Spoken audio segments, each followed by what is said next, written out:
Hello and welcome to this podcast on crisis management and hostage negotiation. For this topic, we have a very special guest with us, Mr. Jamal Abdel Hafiz from USA. He has decades of experience in the law enforcement industry.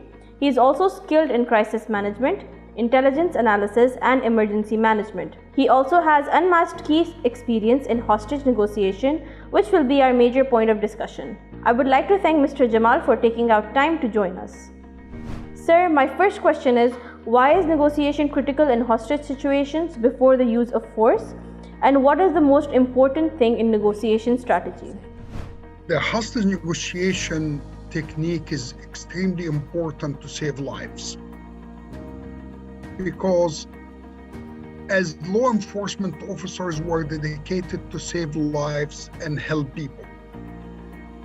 And we are dedicated to implement peace in any situation.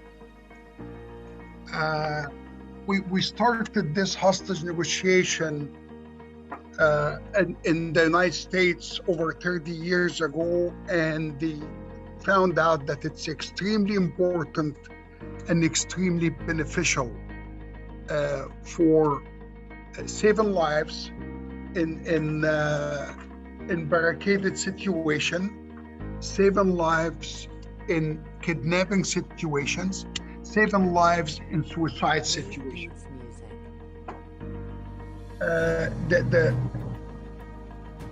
The hostage negotiator has to be patient and has to be a good listener for him or her to be successful in this technique.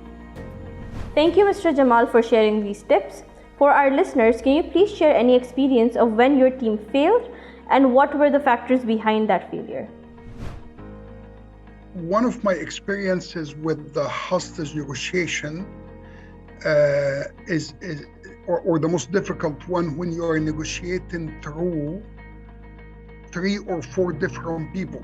You are not negotiating directly with the hostage taker. For example, I had a situation when an American citizen of an Iraqi descent was taken hostage in Iraq on his way to visit his family.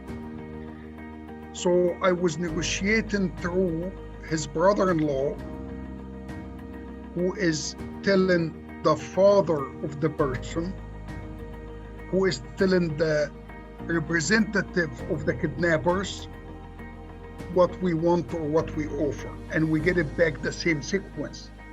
At the same time, I'm keeping the FBI office in Washington and the FBI office in Baghdad, in the American embassy in Baghdad, informed of every move and every demand that's coming to me and every answer that we send it back, so they would be ready to take an action if needed. Okay. This kind of negotiation took over 15 days, or about 12 to 15 days, but finally were able to release the hostage. They were asking for a lot of money and we released the hostage anyway.